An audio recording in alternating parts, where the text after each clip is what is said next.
विधवा औरत का दुख कोई नहीं समझता। धर्म कर्म में विश्वास करो, किसी को देखो नहीं, किसी को घूरो नहीं, अच्छे अच्छे कपड़े पहनो, पर वह सब मत करो। पर मैं समाज की इस नियम को तोड़कर मेरे पति के जाने के बाद अपनी सुंदरता को बरकरार रखना और जो मन में था वही किया। मेरे घर में देवर जी व सास ससुर रहते थे। देवर जी की पत्नी उस समय मायके गई थी। मेरे घर में ससुर तो थे, पर मेरी शादी को 7 महीने ही बीते थे और पति चल बसा। मेरी जिंदगी सुनी सुनी सी हो गई थी। अभी तो मेरी उम्र सिर्फ 23 साल की थी। मेरा नाम रूपा है और मैं बचपन से ही बिंदास थी, तो अपने ससुराल में भी बिंदास थी। मेरा पति किसी चीज के लिए रोकता टोकता नहीं था। वह मुझसे बहुत प्यार करता था, पर ऊपर वाले को हम दोनों का प्यार मंजूर नहीं था और मैं अकेली ही रह गई थी। मैं ज़्यादातर रोमांटिक कहानी पढ़ा करती थी। इस वजह से मेरे अंदर खलल हो जाती थी। किसी नहीं कुछ समझ नहीं आ रहा था।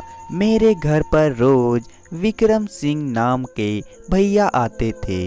वह मेरे घर दूध देने आते थे। सुबह 5 बजे उस समय ससुर जी सत्यांग चले जाते थे और मेरे जेठ तो 9 बजे के बाद ही उठते थे।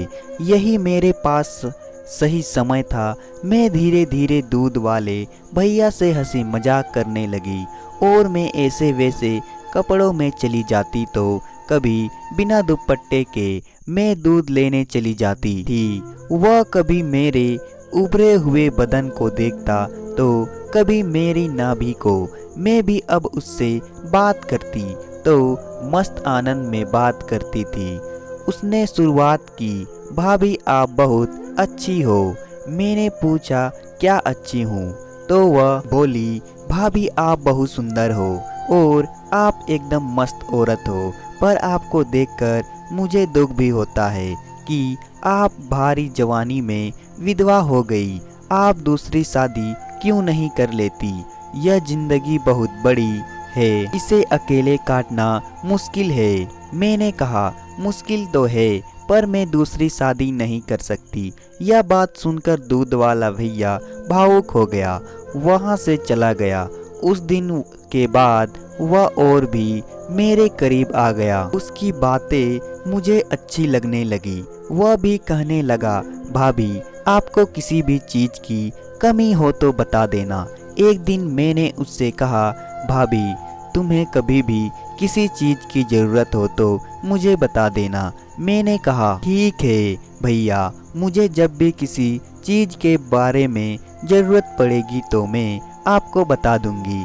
पर मुझे बताने में काफ़ी समय लग गया, क्योंकि मुझे जिस चीज़ की ज़रूरत थी उसको बताने में मुझे शर्म भी आती थी। पर फिर मैंने हिम्मत करके उसको अपनी चाहत बता दी। दरअसल हुआ यूँ था कि एक दिन की बात है, मेरे ससुर सुबह उठकर खेत पर चले गए और मेरी सास भी उन्हीं के साथ खेत पर गई थी। मेरा पति तो पहले से ही इस दुनिया से चला गया था। इसी वजह से तो मैं यह खेल खेला था ताकि मैं अपने आप को संतुष्ट कर सकूं। उस दिन घर पर मैं अकेली थी।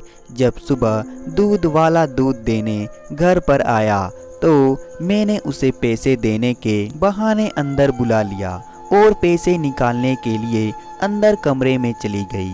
मैं जानबूझकर उसके सामने बिना दुपट्टे के आ गई ताकि मैं उसके अंदर की आग भड़का सकूं। मुझे ऐसी हालत में देखकर वह शर्मा गया, पर चोरी छिपे मेरे उबरों को देख रहा था। तभी मैं उसी के सामने अपने ब्लाउज से पैसे निकाले। यह देखकर उसे बर्दाश्त नहीं हुआ। उसने कहा दिया भाभी जल्दी से पैसे दो, मुझे और भी जगह दूध देने जाना है। मैंने उसको पैसे दे दिए। वह पैसों को बिना गिने जाने लगा तो मैंने उससे कहा कि भैया पैसे तो गिन लो, नहीं तो फिर आप बाद में कहोगे कि पैसा कम है। मेरी बात सुनकर वह पैसे गिनने लगा। मैं उसी के बगल में चिपक कर खड़ी हो गई। अपने उभार उस पर सटाने लगी। मैंने पैसे छुट्टे दिए थे, इसलिए उसे पैसे गिनने में काफ़ी देर लग रही थी। जब उसने पैसे गिन लिए तो वह फिर से जाने लगा। मैंने उसका हाथ पकड़ा और अपनी ओर खींच लिया और यह कहते हुए मुझे हाथ छुड़ाने लगा कि मुझे अभी बहुत जगह दूध देने जाना है। मैंने उससे कहा, पहले तुम मुझसे 2 मिनट बात तो कर लो। दूध वाला तो मुझसे सही से बात ही नहीं कर रहा था, वह तो बस जाने के लिए बात कहे जा रहा था। मैंने भी उसे छोड़ दिया क्योंकि मेरे ससुर खेत से आते नजर आ रहे थे।